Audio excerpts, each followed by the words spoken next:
오늘은 출애굽기 5장 1절로 6장 13절까지 있는 말씀을 상고하도록 하겠습니다.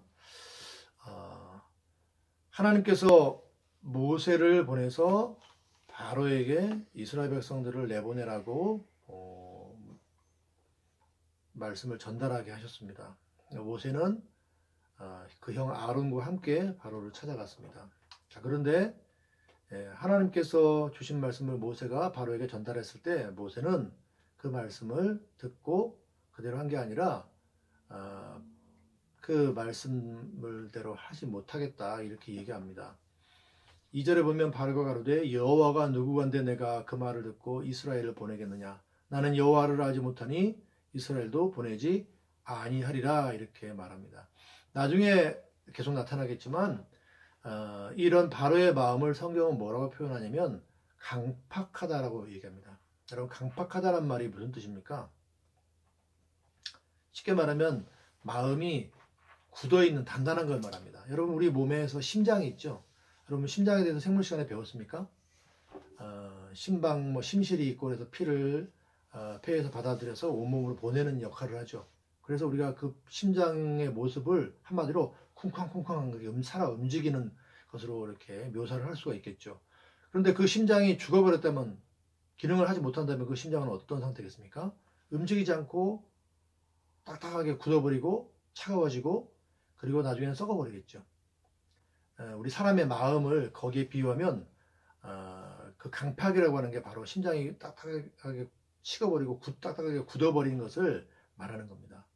여러분, 우리의 마음은 하나님의 말씀을 들을 때 우리가 아멘이라고 보통 얘기하죠. 네, 그렇게 믿습니다. 거기에는 순종의 의미도 포함되어 있죠. 네, 그렇게 믿고 순종하겠습니다 라는 반응을 해야 돼요. 그게 우리의 정상적인 반응이죠. 자, 그런데 그 정반대의 반응, 나는 그렇게 믿지 않겠습니다. 나는 그렇게 하지 않겠습니다 라고 한다면 그걸 성경은 그 상태를 일컬어서 강팍이라고 하는 거예요. 자, 그럼 우리가 하나님의 말씀을 들을 때 강팍하면 됩니까? 안 됩니까? 안 되죠. 믿고 순종해야 되는 것이죠. 자, 그런데 바로의 마음이 강팍하여져서 하나님의 말씀대로 하지 않기로 한 것이죠. 그런데 바로의 마음이 강팍한 것의 동기는 하나님을 인정하지 않는 거예요. 하나님의 능력도, 심지어는 하나님의 그 살아계신 것조차도, 하나님이 계시다는 것조차도 그가 인정하지 않기 때문이겠죠.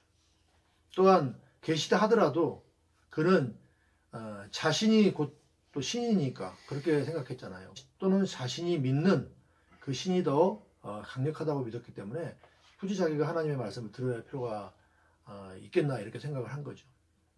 자, 그래서 바로는 하나님의 말씀대로 하지 않겠다라고 이야기합니다.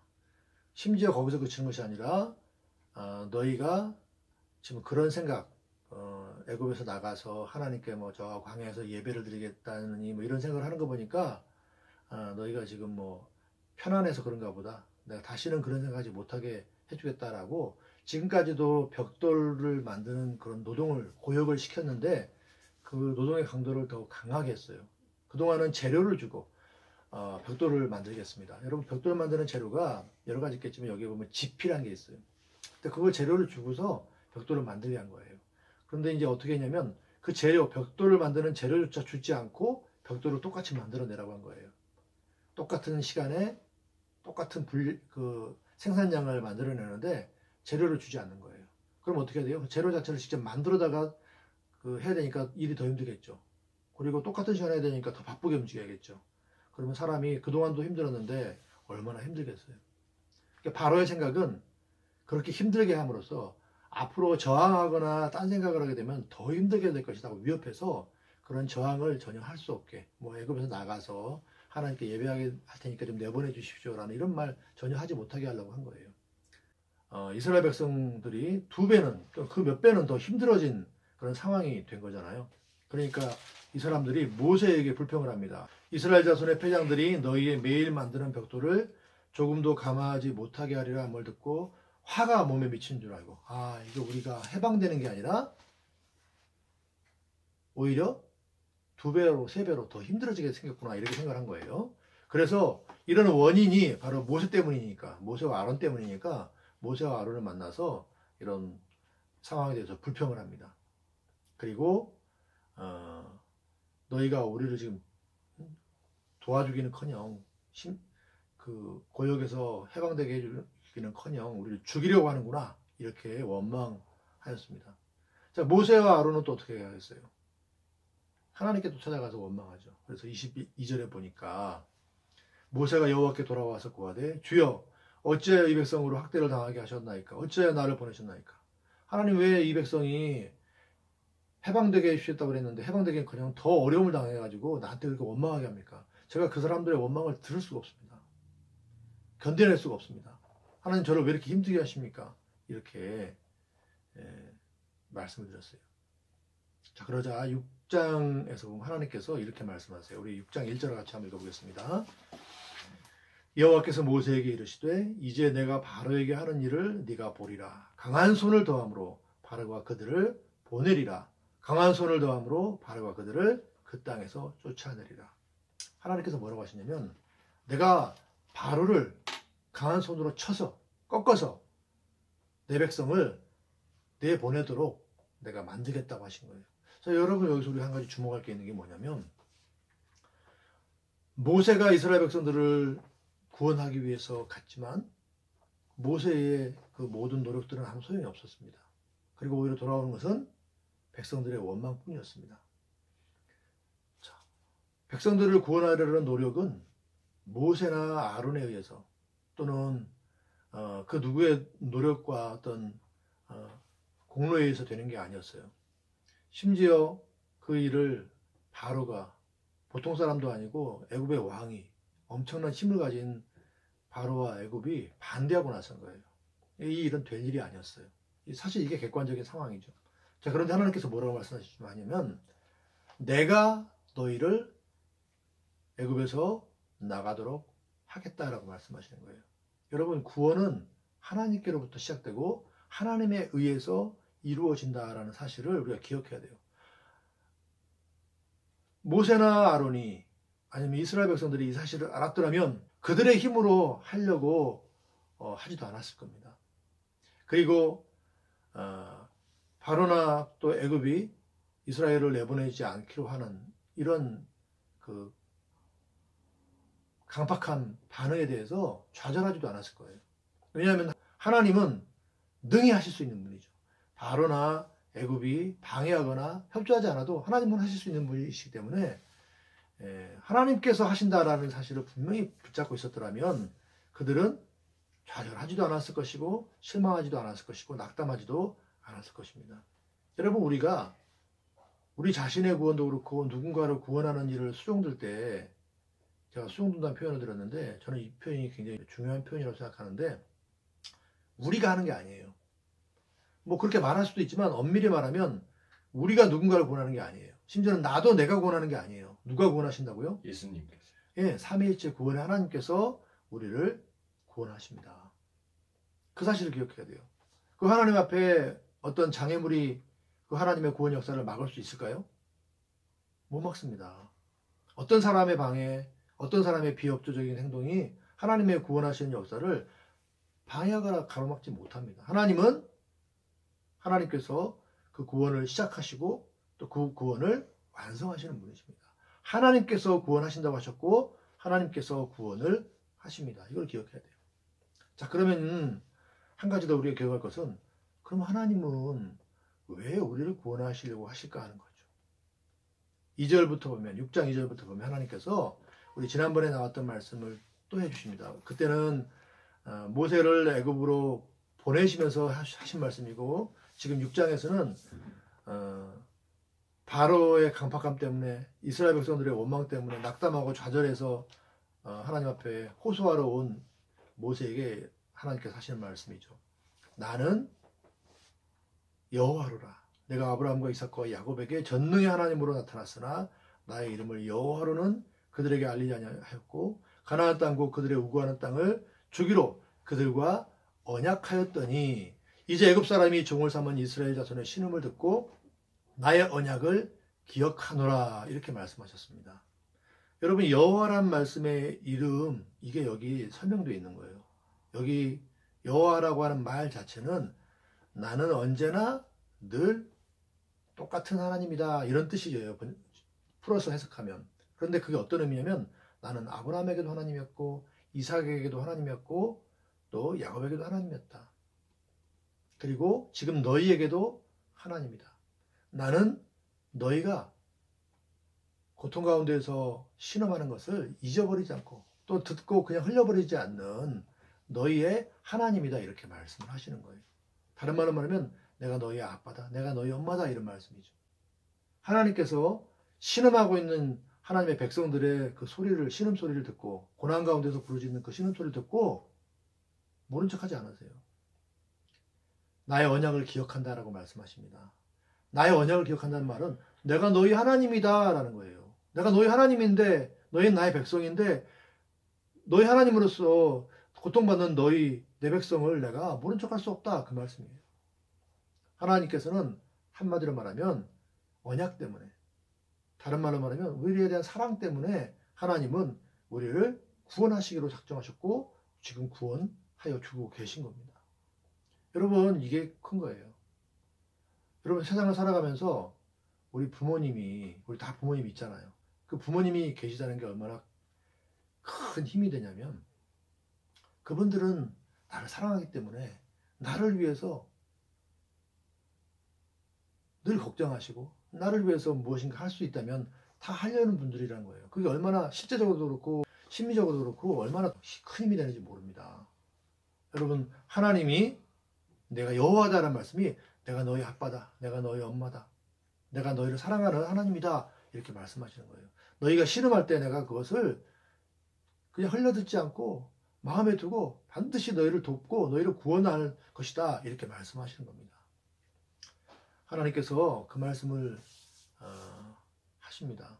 9절에 보면 9절에 모세가 이와 같이 이스라엘 자손에게 전하나 이렇게 말씀합니다. 이 사실을 전한 거예요. 하나님께서 여호와시다. 바로 우리 하나님이시다. 우리의 이 고난당하는 거, 지금 우리가 당장 그동안도 고난을 당했고 출애굽시켜달라고 했다가 바로가 그 강팍하여서 출애굽시켜주기는커녕 몇 배로도 우리를 힘들게 만드는 이런 일을 당해서 우리가 낙담했는데 우리에게 하나님이 계시다. 하나님은 우리를 사랑하시고 우리의 신음을, 우리의 이 신음소리를 흘려듣지 않으시고 무관심하지 않으시고 우리를 반드시 구원해 주실 것이다. 이걸 전한 거죠. 그런데 이스라엘 백성들은 이 말씀을 들었는데 어떻게 했냐면 그들의 마음이 상함과 역사의 혹독함을 인하여 모세를 듣지 아니하였더라. 그동안 실망하고 좌절한 것, 속상한 것, 그것 때문에 또 지금 몇 배나 더 힘들게 된 것 때문에 그것만 생각하고 하나님의 말씀을 믿지 않았다는 거예요. 믿음이 없는 거예요. 이런 걸 믿음이 없다고 하는 거예요. 하나님께서 내가 너희 하나님이다. 내가 너희를 구원해 주겠다. 라고 말씀하시는데 하나님 우리 그걸 구원 못해요. 하나님 우리를 도우실 수 없어요. 지금 너무 어려워요. 라고만 말하는 것.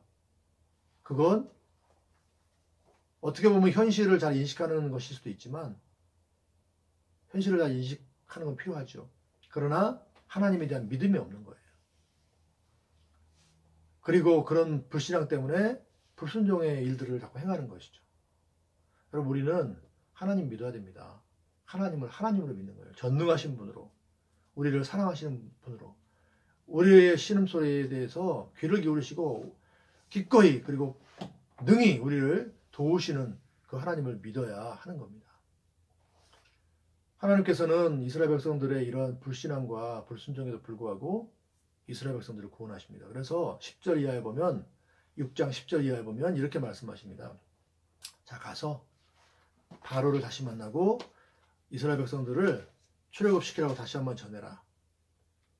모세가 하나님, 이스라엘 백성들도 내 말을 안 듣는데 바로가 듣겠습니까? 제가 무슨 대단한 능력이 있어서 바로를 설득시키겠습니까? 나는 입이 둔한 자입니다. 이렇게 얘기했습니다.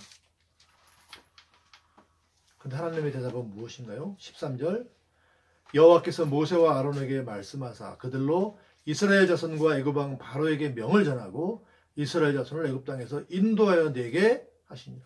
가라는 거예요. 모세야, 가라. 가서 내 말을 전하고 내가 말한 대로 너는 행하라. 이렇게 말씀하시는 거예요. 하나님이 하시겠다는 거예요. 근데 여기서 한 가지 우리가 중요한 건 뭐냐면 하나님이 행하시는데 하나님은 직접 행하시기도 하시고 하실 수도 있지만 모세를 보내셔서 하셨습니다. 모세를 사용하신 거죠. 여러분 우리가 하나님의 구원 역사에 수종된다는 게 이런 뜻이에요. 하나님이 구원하십니다. 능히 구원하시고 또 기꺼이 구원하십니다. 그런데 하나님은 그것을 우리를 사용하셔서 하시기를 기뻐하세요. 그럼 우리가 하나님께서 하시는 일은 반드시 이루어지는데 우리를 들어 사용하신다는 거예요. 이건 두 가지 사실 우리에게 교훈을 하는데 하나는 하나님의 일은 반드시 이루어진다는 거예요. 그러니까 우리가 걱정할 것 없이 수용되면 되는 거예요. 또 하나는 하나님께서는 친히 하실 수 있는데 우리를 불러서 사용하셔서 그 일을 수종들게 하시기를 기뻐하신다는 거예요. 그 이유가 뭐냐면 우리로 하여금 작은 수고를 해서 하나님이 주시는 큰 상을 얻게 하시려는 계획이 있는 거예요. 여러분 부모님들은 자녀들에게 이것저것 시킵니다. 그리고 칭찬을 해주고 때로는 용돈도 주고 상을 줍니다. 그 시키는 이유는 부모님이 직접 하시면 더 빨리 하고 더 잘할 수 있으시겠지만 자녀들에게 시키는 이유는 자녀들이 그걸 통해서 배우는 게 있고 뭔가 더 성숙하게 만들려는 목적이 있어서 그렇게 하시는 거예요. 여러분 하나님께서 직접 하실 수 있는데 부족한데 우리를 사용하시는 거예요. 여러분 모세가 지금 어떻게 해요? 하나님께서 지금 모세를 사용하시려고 하는데 모세는 뭐라고 합니까? 처음 부름받을 때도 그랬지만 지금 뭐라고 그래요? 하나님 사람들이 제 말 안 들어요. 제가 어떻게 해요? 아무 능력도 없는데 말도 잘 못하고 할 수 있는 게 없는데 어떻게 해요? 이러고 있잖아요. 하나님은 하실 수 있는데 혼자 하실 수도 있는데 그 일에 우리를 불러서 사용하시는 하나님의 뜻이 있는데 우리는 그것도 모르고 이렇게 불평하는 거죠. 또 저항하는 거죠. 하나님은 못하세요라는 말이 되는 거예요. 그거는. 그리고 하기 싫어요라는 하나님의 그 큰 뜻이 있는데 우리에게 상 주시려고 하는 그 뜻이 있는데 우리가 그걸 거부하는 거예요. 그래서는 안 됩니다. 하나님께서 우리를 부르셔서 사용하시려는 그 뜻이 있어요. 우리가 상 주시기 위해서 그렇게 하시는 거죠. 그리고 하나님은 우리를 구원하시는 일, 또 이 땅에 하나님의 은혜의 왕국을 흥왕케 하시는 일, 그 일을 능히 이루실 수 있는 분입니다. 걱정하지 말고 수용들면 됩니다. 하나님 믿고 수용들면 됩니다. 하나님은 그리스도 안에서 우리의 구원을 시작하셨고 끝날까지 그 완성 때까지 하나님께서 다 이루신다는 사실을 기억해야 합니다. 그리고 우리를 불러서 그 일에 수용되게 하시고 그 주님의 영광에 우리를 참여시켜 주시려는 놀라운 계획이 있다는 사실을 우리가 믿으면서 하나님의 일을 수용드려야 하겠습니다.